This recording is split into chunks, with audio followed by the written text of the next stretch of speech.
Hi guys, Harry here, and today we're just building a single garage, just using a semi-engineering brick.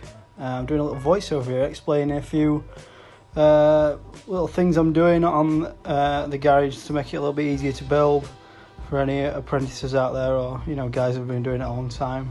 There's always different ways that people build. I've seen a lot of people build garages in different ways. I've built them in different ways.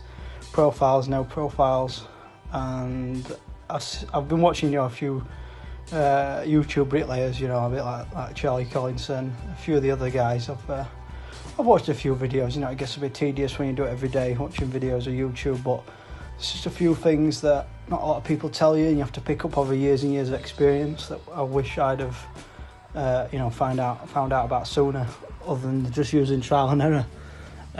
So at the moment I'm building it's just a normal one skin garage, with a just a block pillar in the middle, on each gable, and then on this site in particular they have big massive cut-ups on them, so get an extra 1,500 bricks out of them.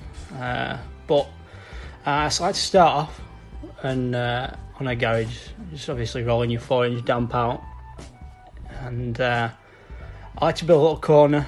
I like to build the pillar end, because normally when you're building garages, normally the front of the garage where the garage door attaches has two little either 1.5 brick pillars or two and 2.5 brick, like a 2 brick pillar, 2 by 1 brick thick pillar.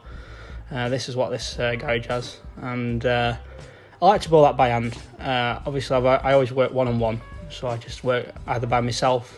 So I do my own loading out of my own gobbo or mortar or mac if you live down south, or I just work with my dad. My dad's my labourer part-time, and he basically it helps if you get loaded out first. Obviously no one knows, any bricklayer knows that. Want to get some gear there, even if you get a pack of bricks next to it. You can start, load a few out, get there early if you want to do. Obviously by the channel name, After 8 Bricklayer, I don't tend to get there early. Just I'm a lazy fucker, what can I say? But I like to start off building the pillar side freehand.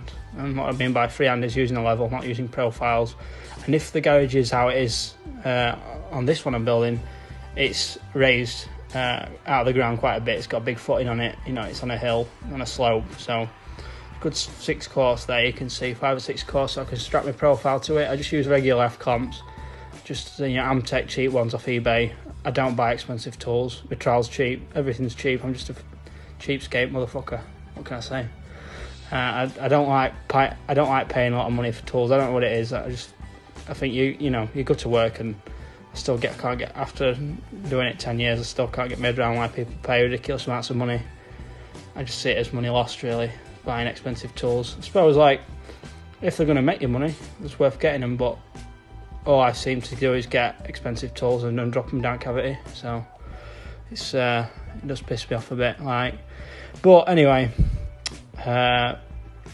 when I get a profile, I'm using just regular aluminium box section, just got off eBay, 50mm by 50mm, about 3.5 or 4mm thick, I think, maybe even 2.5mm thick, and then I put some gauge tape on the profile, so I can literally put my profile on at any point. I don't try and match it up to the actual gauge marks. It has every 75mm gauge for brickwork, and then it has your whatever it is, 10mm in between, 10mm little marks on. So I just match it up to one of the marks and just basically move my line to obviously nearest mark that's 75mm, and then just go off that mark every time. It's a doddle, that gauge tape. There's bricklayers out there who say it don't work correctly. It don't work to gauge. You'll buy a cheap tape measure and it won't work to gauge. It's the same old stuff. So if you're checking with your tape measure, you can see on my left leg, or my right leg, I think it's my right leg. Yeah, my right leg, one closest to the wall. I've got a normal Stanley tape measure, 5 metre thing. Got this tip off Collinson, strapping it to the leg, and then I don't have to go and fucking wander around up and down the wall looking for it, scrabbling it bottom of the box. it's always on my leg, and you just get used to having it there, and then I just pull it out and check gauge now and again. Obviously on this video, it depends what brick you're using. If you're using, like this is like a semi-engineering brick, it's easy to get low on gauge because of the amount of holes, the size of the holes that are in the brick. You'll see it's got 5 like rectangular oval shaped holes, and your brick will sink really easily, so you need your gobbo or your muck or your whatever you want to call it mortar, need that stiffer on that sort of brick. But it all depends on what brick you're laying, whether you're using an old school frog brick like a London frog brick. You know, you don't like want if you're laying frog up like they want you to do on sites these days, which is regulation, to be fair. You know, you'll probably want maybe a wetter mix, or if you're using a brick that soaks up the moisture quite easy, you know, a wetter mix. But for this brick particular time of year could make a massive difference, like if it's drizzly or not. You know, on these big old bricks, you normally need a stiffer mix to stop the gobbo disappearing down holes. So after I set profile up, I like to build, especially if I'm working on my own. It's maybe different if I've got my dad jointing up or labouring, but I like to build a big corner at front where the pillar is, normally around 6 or 8 bricks. About 8 bricks, because on these bricks particularly, you get about 8 course on a garage out of a tub, and then you'll normally have a bit of slop on bottom where you've just scooped it all out, and it's about 3 buckets per board, and then I normally get about 8 course with that, depending on how much gobbo I've used in corner and in the pillar. So about a 6 to 8 course corner. Just give yourself something to run in. I like to forget about the line for a while. I do keep checking profiles, but they do get on my nerves after a while, because it's just another thing to think about. I find when you build a corner, people argue this all day. Bricklayers will argue, oh, I've spent £100 on these fancy fucking profiles. But to be honest, building a corner sometimes can be just as fast. But it does obviously depend on your gang size. If you are in a big gang, probably not the fastest thing to be doing, building loads of corners. If none of you are really good at building corners, it all works to the individual. But I recommend, if you're starting out, get good with your level.